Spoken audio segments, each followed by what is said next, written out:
Thank you very much. Can everybody hear me okay? My name is Saito. I've been doing Saikei for about 8-9 years now.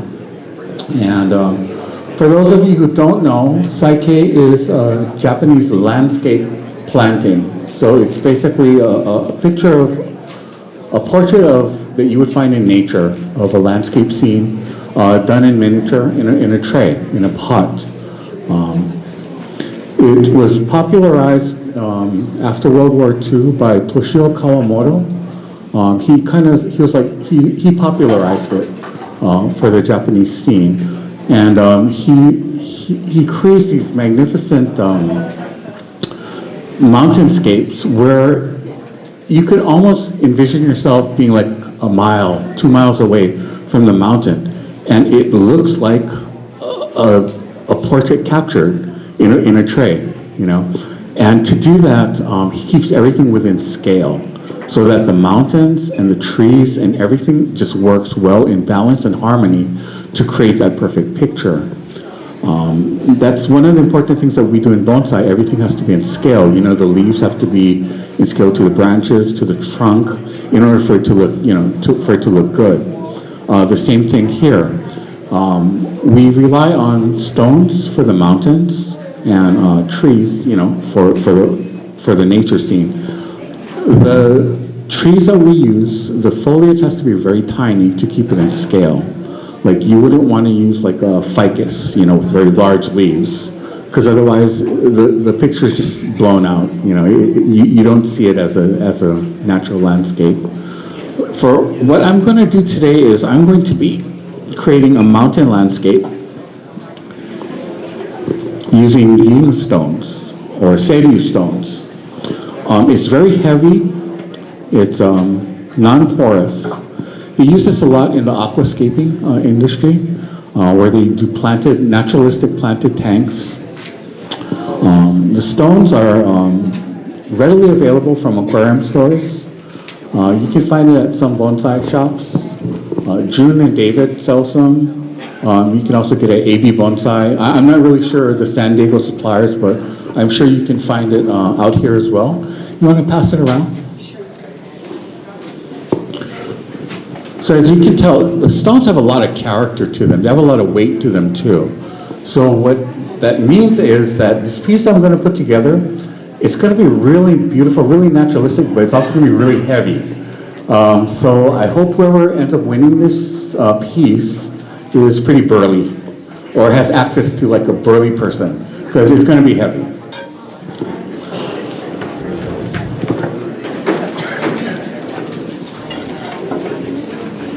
When I put together these landscapes, what I first look at is the hardscape first. So in which case it's a stone that really speaks to me, that really moves me.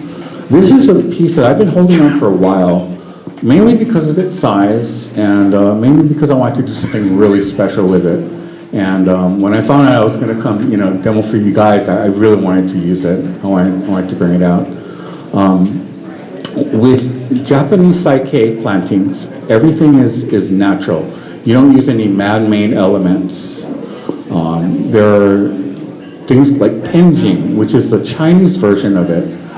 They tend to use like more man-made elements like mudmen. So they'll put other elements within the planting that are not actually found in nature itself.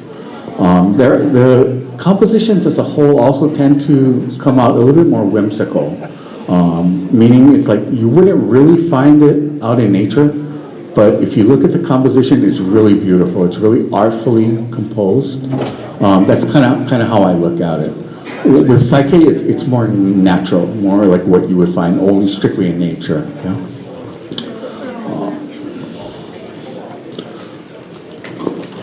So the tree that I chose to pair with this stone is this.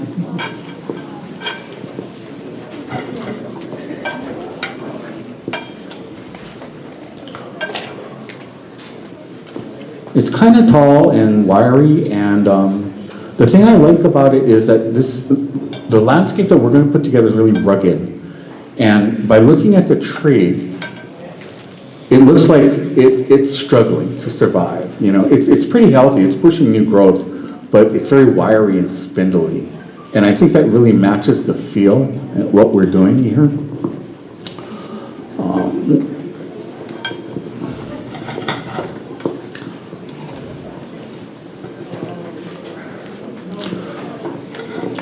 When I do a composition, you know, the first thing, like I said, is we do the hardscape. So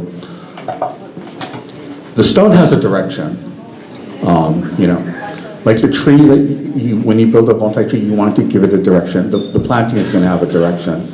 So with this, you know, we could do it vertically, but it's not very stable, you know. We could do it more flat and wide, but it doesn't really have the height, you know. In another setting, in another pot, something like this might work out really, really well. This is pretty stable. I can like maybe put some stones on this side to hold it together like that.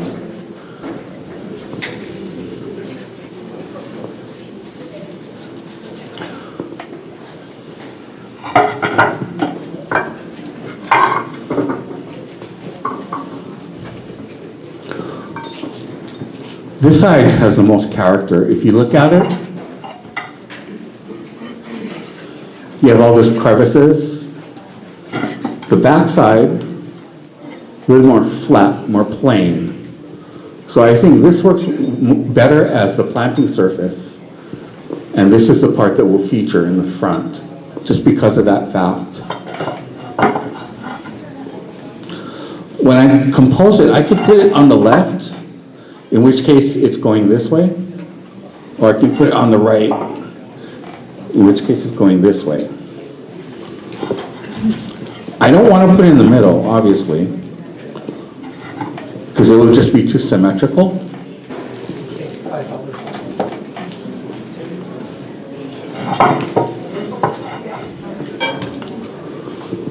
I'm going to do something a little different. It's not going to be a traditional Saikei. There is a potter from LA. She lives in Pacific Northwest now. Her name is Liz Doe, and she makes this beautiful pottery that looks like bark. So this is a piece that I got from her when she was in LA. I like to create a mixed media piece, so I'm going to actually incorporate this pottery into the planting. You know, because it looks like bark, there's still a naturalistic element to it. And I think with the directionality of it coming up and going into the rock, I think that works pretty well.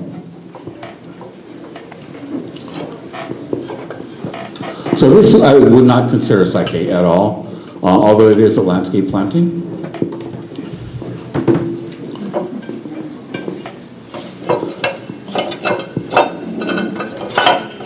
Does anybody here have a landscape planting? Saikei, Penjing?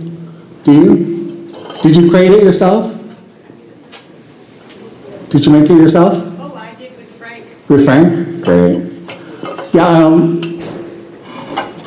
Frank Goya is my teacher, and he was he's like the local father of Saikei for Southern California. He's been doing it a long time. He would teach us the basics, like, you know, always respect, you know, the direction of everything.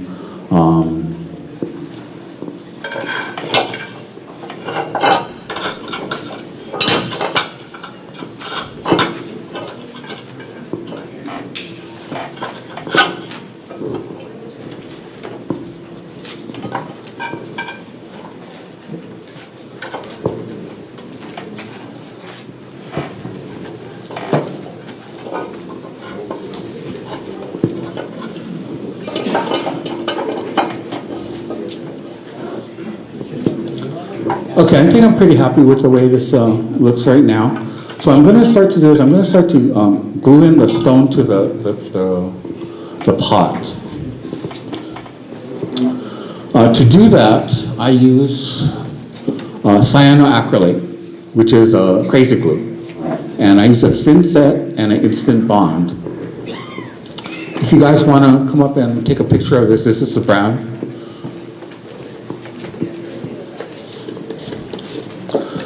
What I do is I spread a thin layer of the mortar mix, which is kind of like, concrete. And I put a thin layer of the cyanoacrylate over that. And it instantly wicks into the mortar mix, and it creates a bond. And you do thin coats over and over, and by the second, third coat, it'll hold together, almost like as if it was just concrete.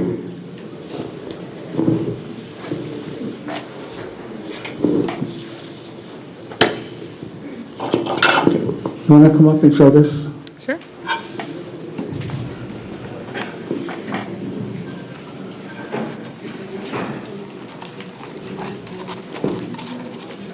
This is just mortar mix.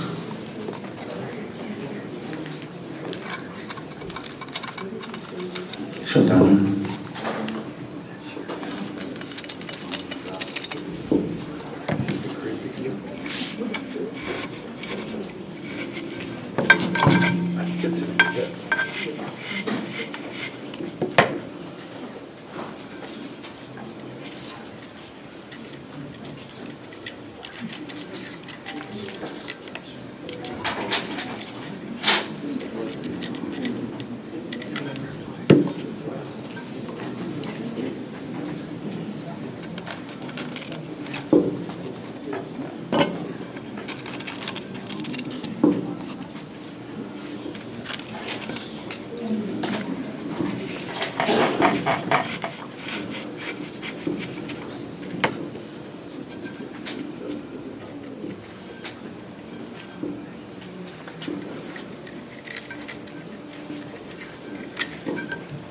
Careful of the fumes.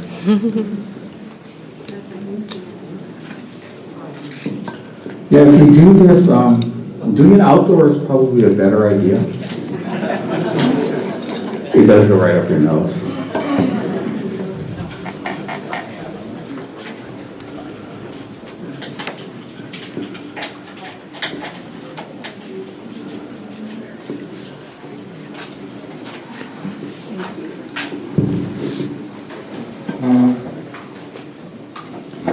Now, obviously, you wouldn't want to do this on like a really expensive pot. But cheap production pots is okay. And worst comes to worst, if you need it to come out, you can chisel it out. Nothing a little strengthening, cure.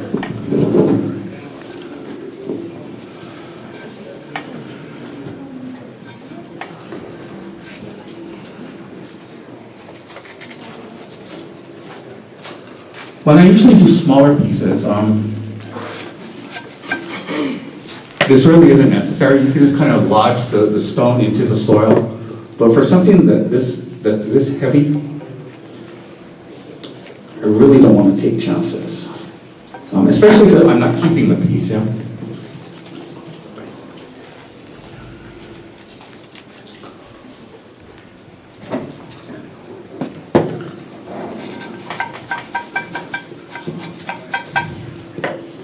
And by the way, whoever wins this piece, I'm including this turntable because it's really important to, when you're watering it, to be able to turn it, to water everything. Because there's going to be some planting in the back, some planting in the front.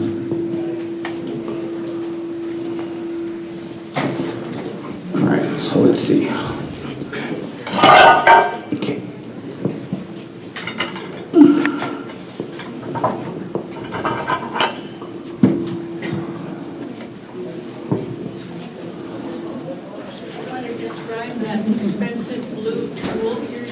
This expensive blue tool. It's the official Saikei scoop. It's called a Slurpee straw.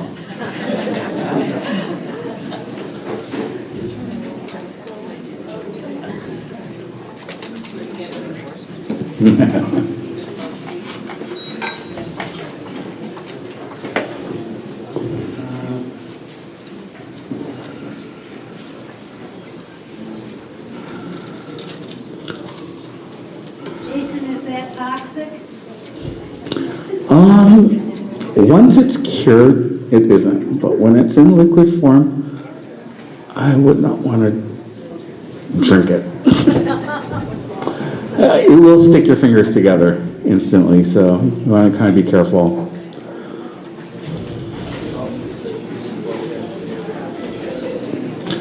It's an irritant.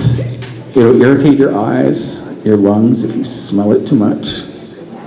But I don't think you'll die from it.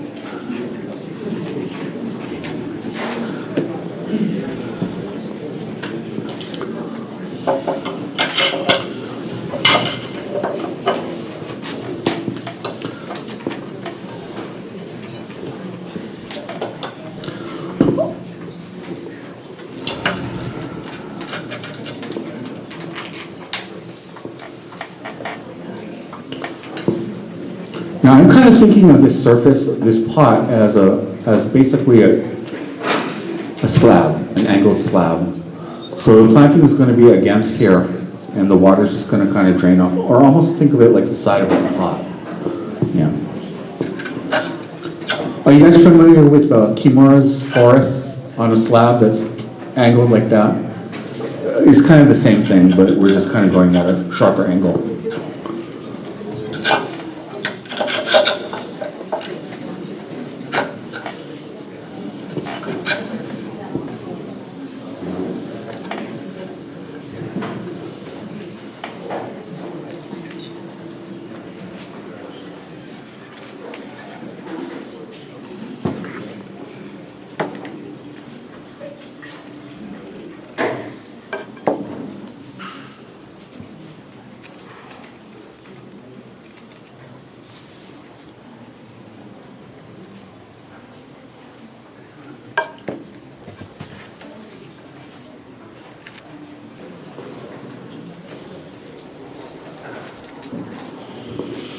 How do you decide when you're satisfied you've moved enough?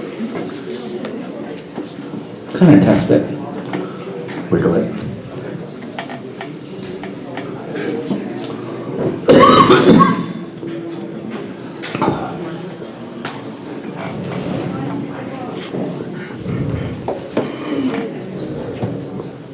I'm just trying to get a good general bond with it now. Once everything is planted, it's kind of going to hold it together more, right? So it's almost like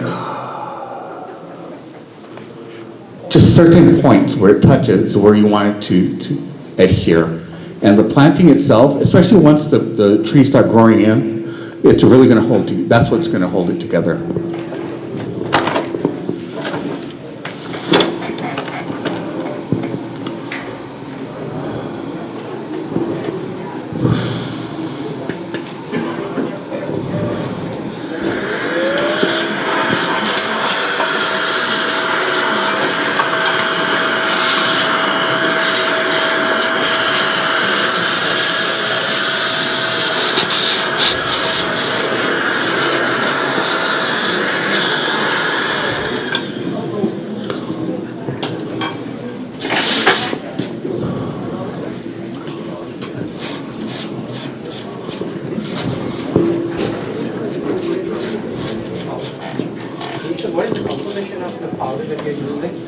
Mortar mix. Mortar mix. Sanded mortar mix or without sand? Without sand, just out of the box. Yeah.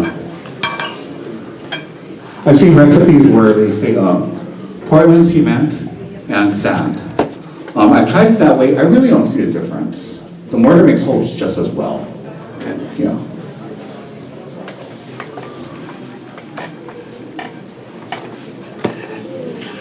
Okay, so I'm going to prepare it for planting now.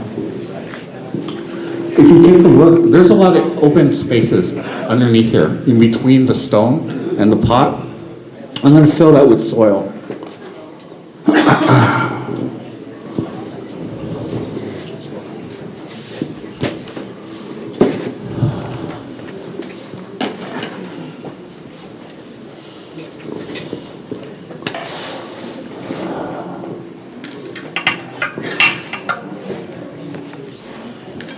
Jason, is this regular bonsai soil?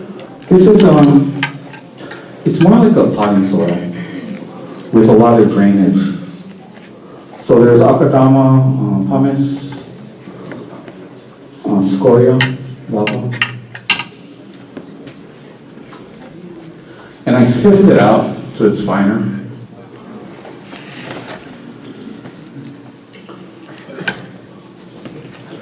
I like to keep a lot of organics in my mix.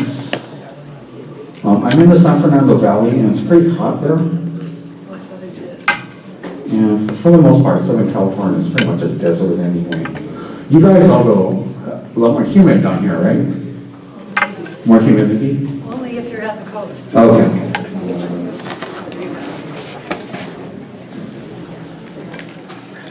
Can you guys grow moss easy? No? Okay. Yeah, I have that problem too. What kind of special tool do you have?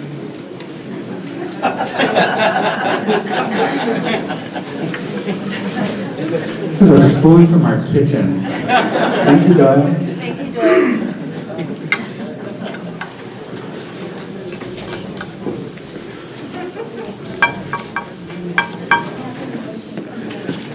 Funny guy.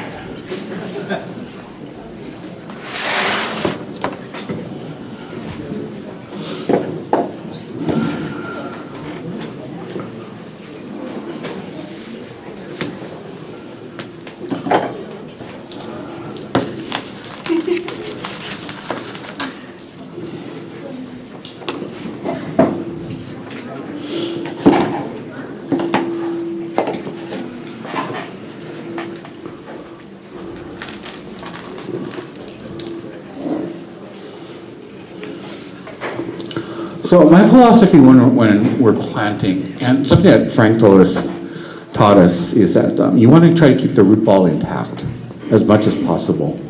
You know, you adjust the root ball to fit the pocket that you're trying to fit it in, but you want to try to keep it intact for the most part.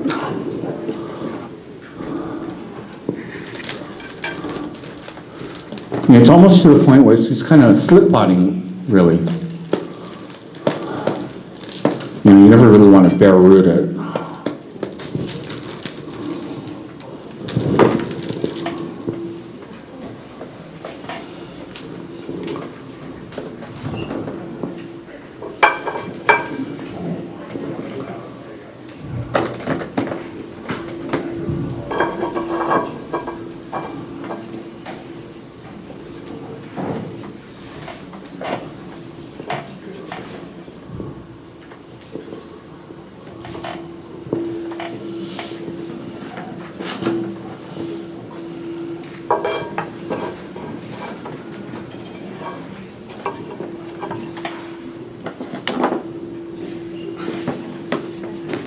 Any questions so far?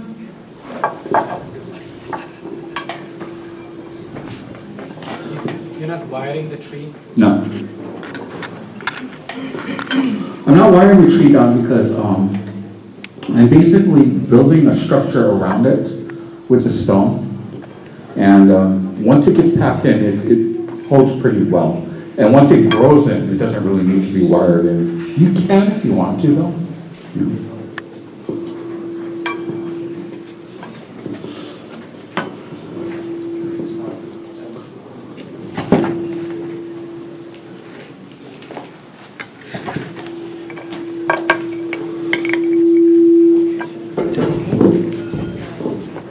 Johnny? I don't know. Okay. So as I'm putting it together, I'm basically creating pockets for myself, in which case I want to plant other things. We're putting 3 trees in this composition. This is the main tree.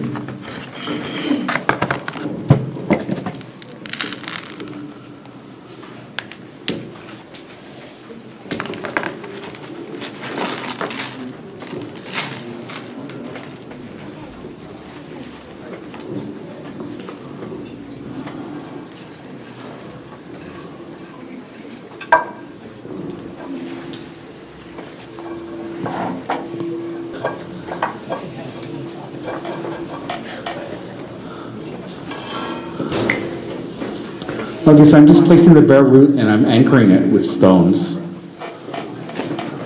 So it's a secondary tree.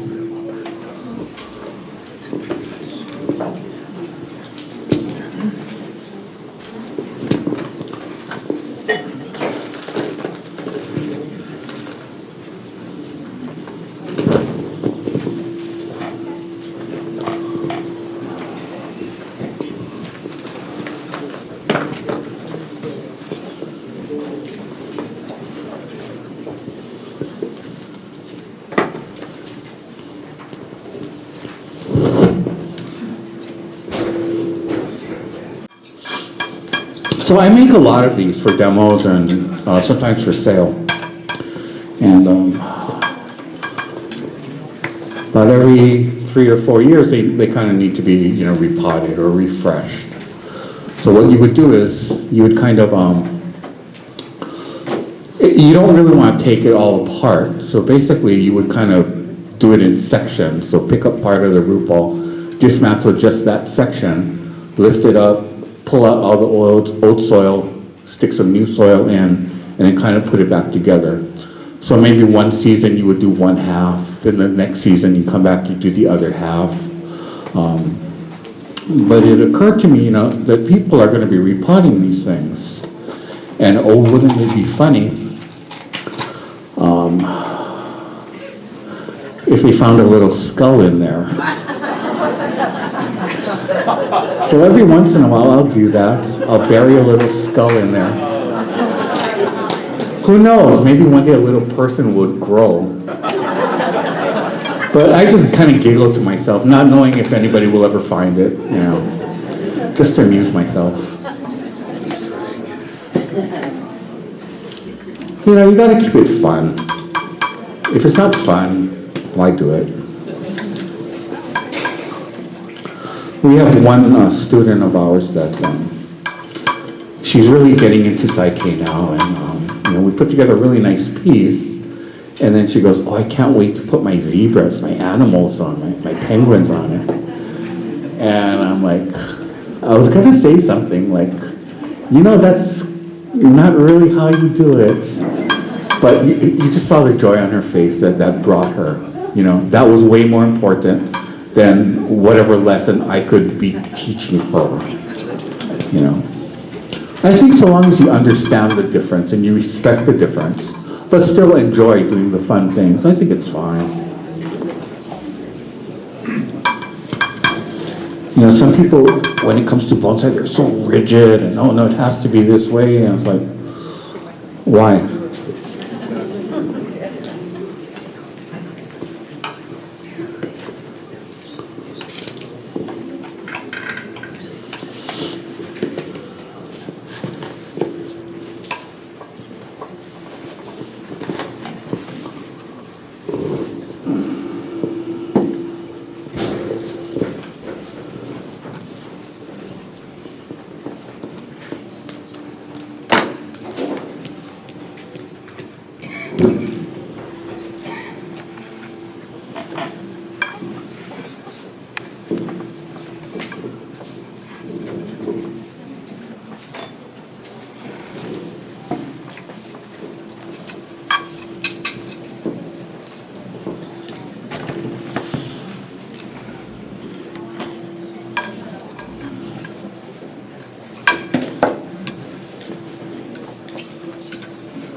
What kind of stones do you prefer, the heavy stones or the lighter stones? Doesn't matter to me, so long as it looks good and kind of matches what I'm going for. I do a lot of stuff with tufa, and tufa is what we're going to be doing the workshops with. That's a great stone to work with, but it's hard to find. We collected it from up north, and Doyle will tell you exactly where. He has it on his phone, so if you're wondering. Where do you recommend getting the stones that you use? The tufa, you need to collect it. They don't sell it. Yeah. But I mean the other stones. Oh, I don't know any suppliers down here in San Diego, but in Los Angeles, AB Bonsai, in City of Industry, they sell this. It's $1 a pound. They also have a version that's a little darker color. They call that the black ying stones. Those are $2 a pound. Those look kind of cool, but I don't know if it's worth the money. Because really, you felt the stone, right? It gets heavy, it gets expensive real quick, you know? I went in there and I grabbed a whole bunch of stones and it's like, I go check out, it's like, that would be $150, please. I'm like, what? Oh, you don't know about that, yeah? It was like $75, you know? I'm like, what?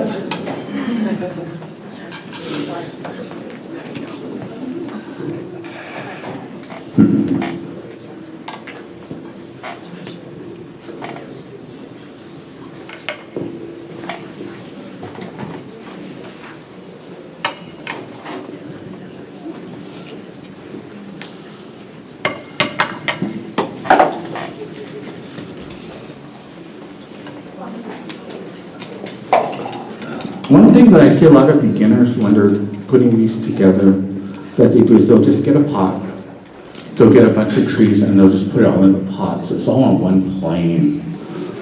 And for the most part, it looks good, but I don't think it looks as good as it could be. I like to see variance in heights, you know, create terraces, you know, create mountains and hills and valleys. And what's really fun is when you put the rocks together, create like a cave, you know, where you can imagine yourself actually walking through that cave. That's a lot of fun.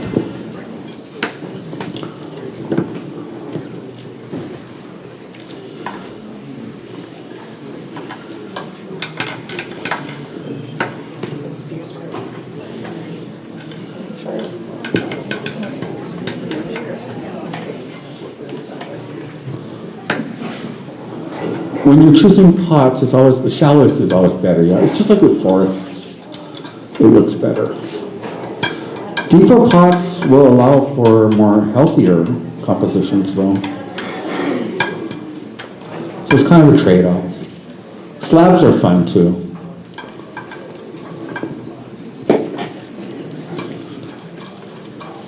With slabs, you just kind of, you create walls with muck. Muck is like a moldable soil. You can put it together with clay, peat moss, shredded sphagnum moss, akadama dust.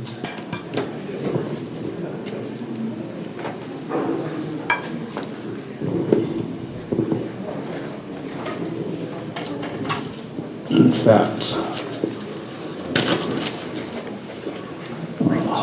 looks like this.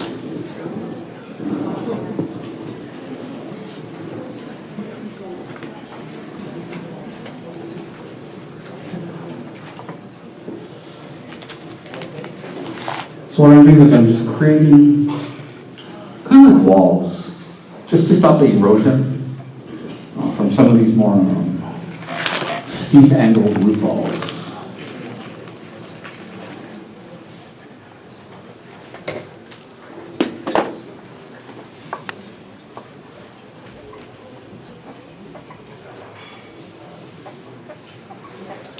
Because what you're going to find out, as soon as you water it, you start to water it, it's all going to come from the highest point and end up in the lowest point of your soil. It's going to erode. So you want to do everything you can to stop that or to minimize that. A lot of times what I'll do is I'll put a stone or several stones strategically placed where it looks good, you know, but right near the root ball. So when I go to water it, I don't water on the soil directly, I'm watering it on the stone.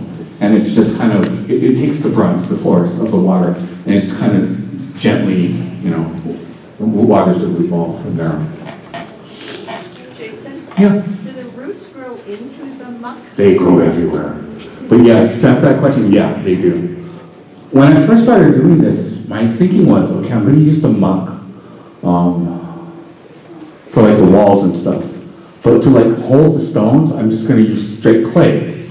Thinking, you know, the roots won't go through that. No, they go through everything. Yeah.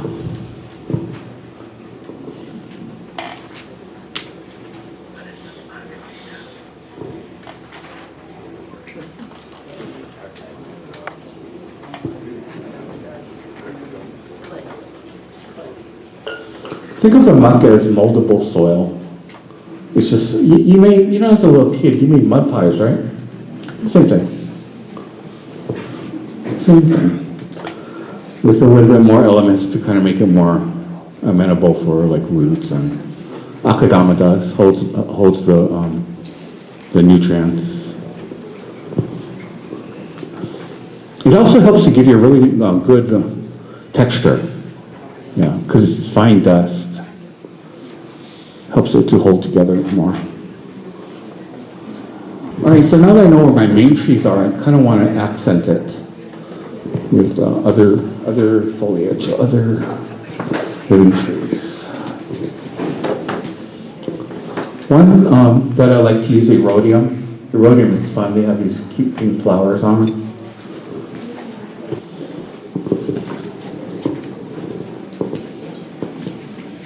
And basically, you can use any perennial that has very small leaves and they don't grow too much.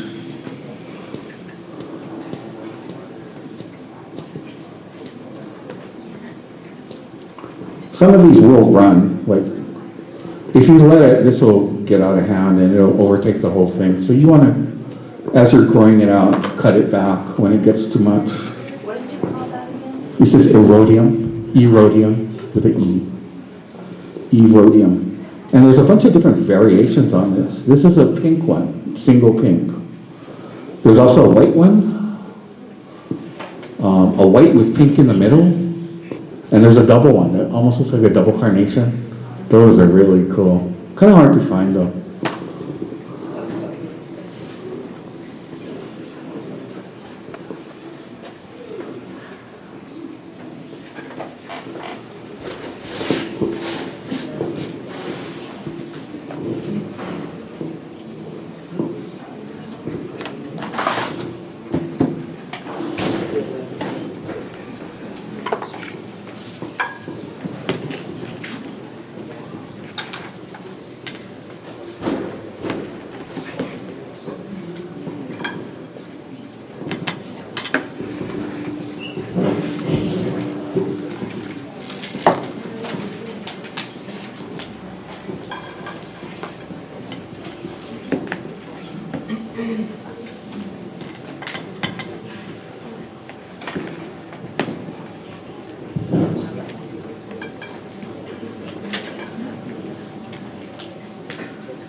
So whoever wins this, you want to take it home, you want to give it a good soaking.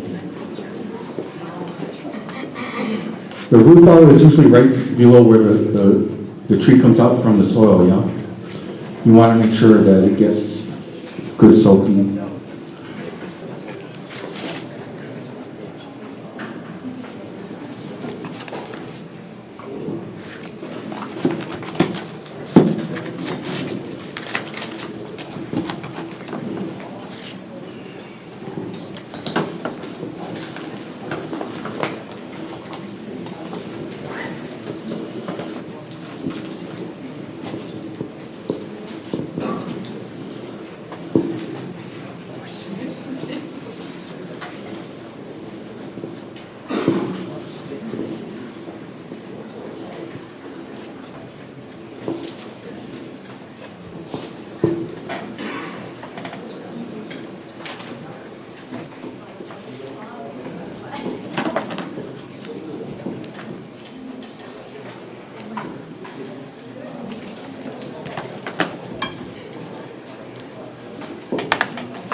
And really with Saikei, you want it to look good from the front and the back. I don't always tend to do that, but by right, it should look good from all sides.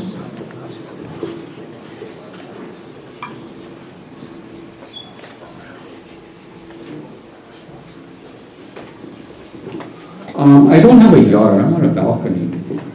So my benches actually face a wall. So that's why a lot of my creations, especially for me, only have one side because I can't get to the back because there's a wall there, you know.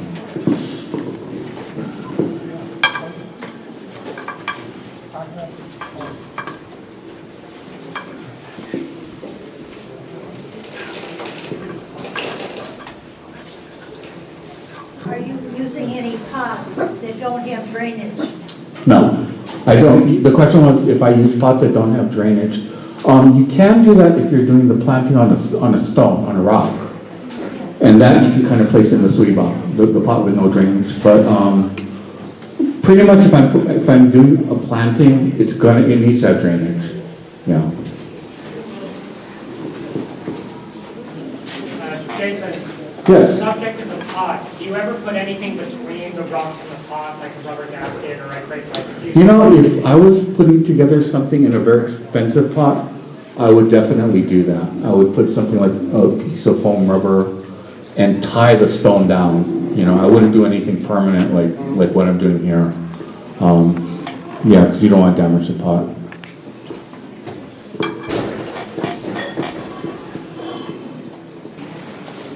So like I said, I really can't find a whole lot of well-growing moss around me.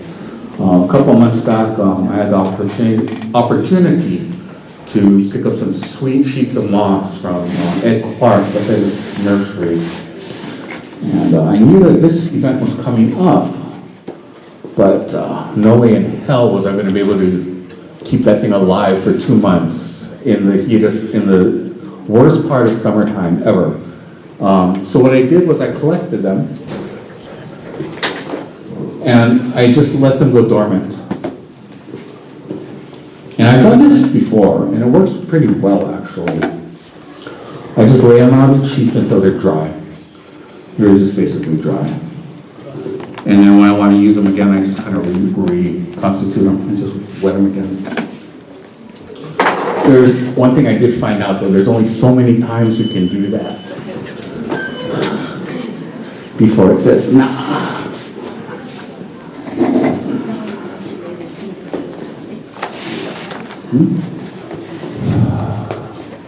Okay, I don't know if this is going to help for you guys, but this is something that I do. It's kind of helped me.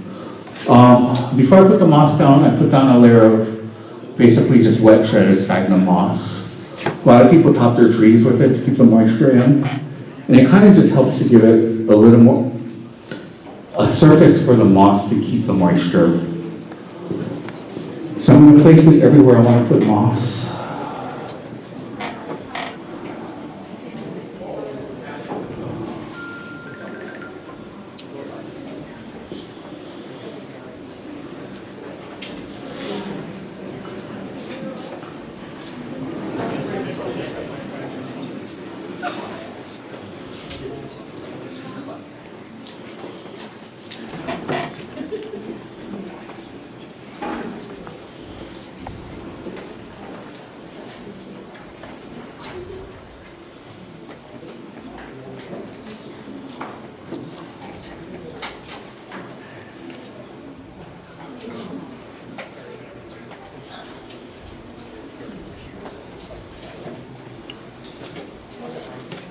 Does the moss help prevent the erosion? Yes.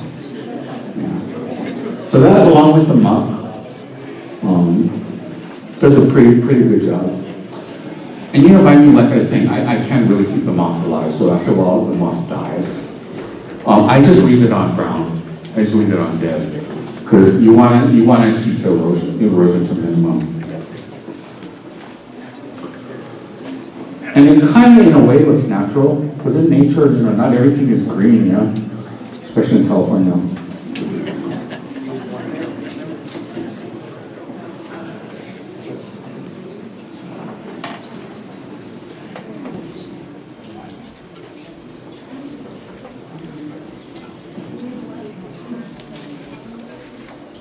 these in the sun or the shade?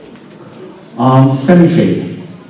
Semi-shade. It could go out in full sun probably, but it's just going to drought so fast.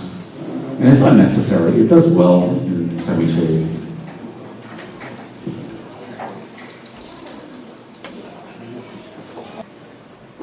Also, if you have access to various types of moss, I really suggest you mix it up. You know, you have the feather moss, you have the real tight growing moss, maybe even lichen or liverwort. Mix it up. You know, because in nature it's not all one carpet. You know, give it bumps, give it texture, give it height. You know, it's part of the fun.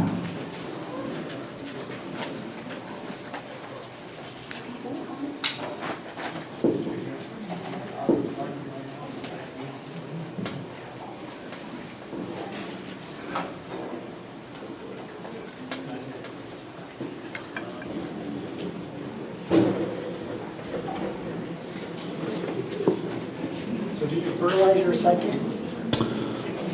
I do like a real weak fertilization. I mean, at this point, you're not trying to get vigorous growth. You know, you should have done all that in the nursery pot stage, yeah?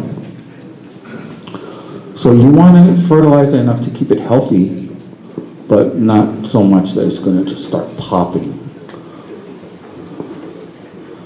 And mainly the reason for that is when it's in a planting, it's not that easy to go in and, you know, start working on the tree because it's very delicate. You got rocks around it. You can't just move it, turn it around like you can a tree in a pot.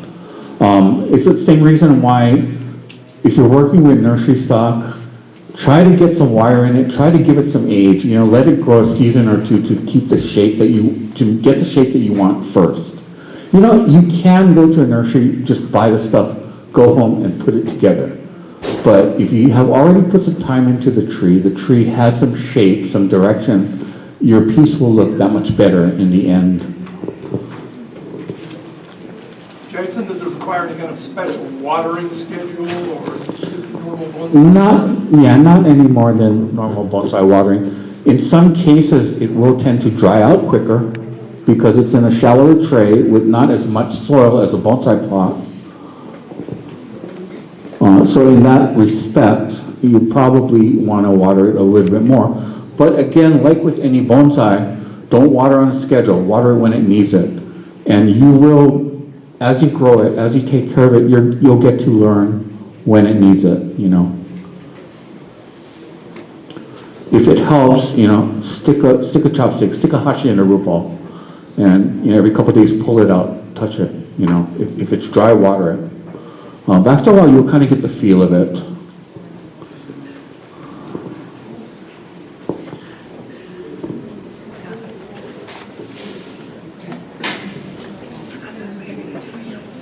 All right, so this is kind of like the finished piece.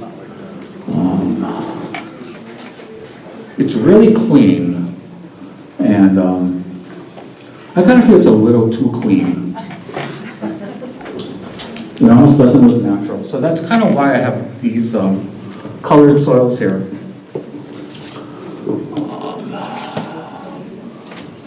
These are all sifted down to, like, you know, Mamet size, like 1/16, 1/32.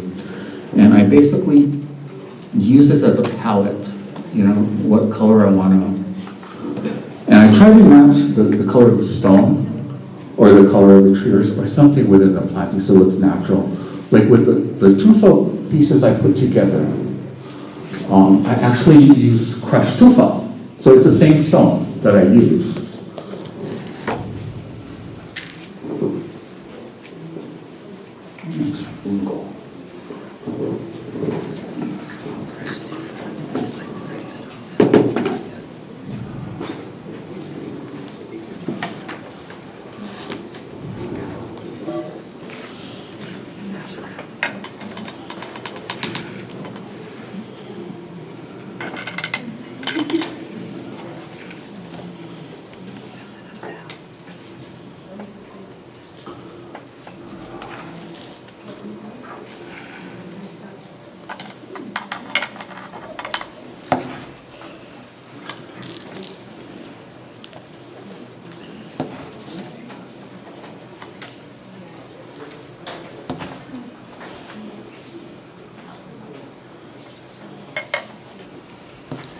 And basically just painting color where I want it to be, just to give it that look.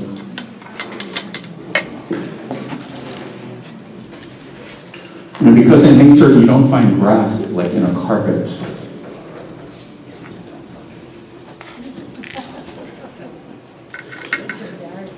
You know, and of course by watering it, some of this stuff is going to move away. And that's fine too, it's kind of natural. It's not snow. Although it's kind of cool, it kind of looks like snow. So on any occasion, would you put like little animals or bugs? You know, if it makes you happy, you can put whatever you want, Doyle. Zebras, little penguins. Or skulls.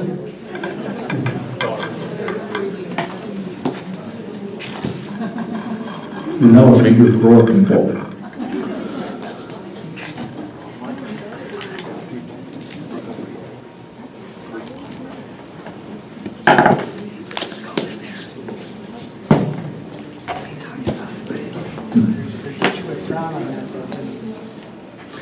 Yeah.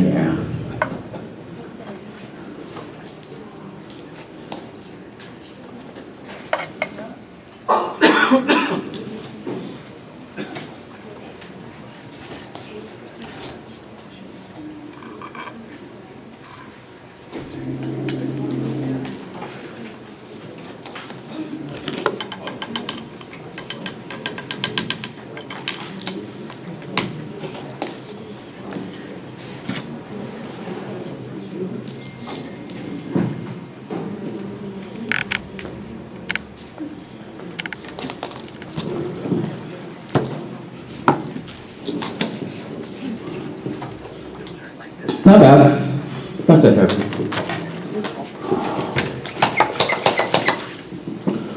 And last but not least, you want to kind of reactivate the moss.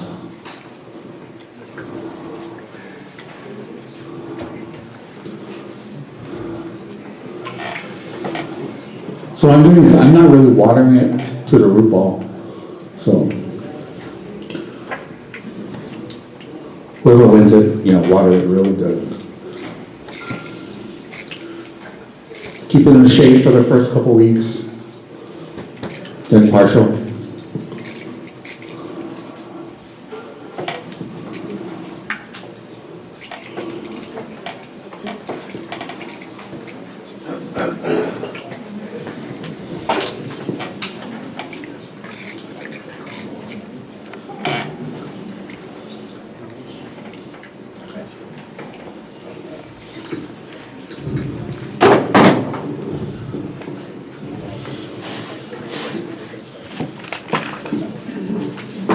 And that's it.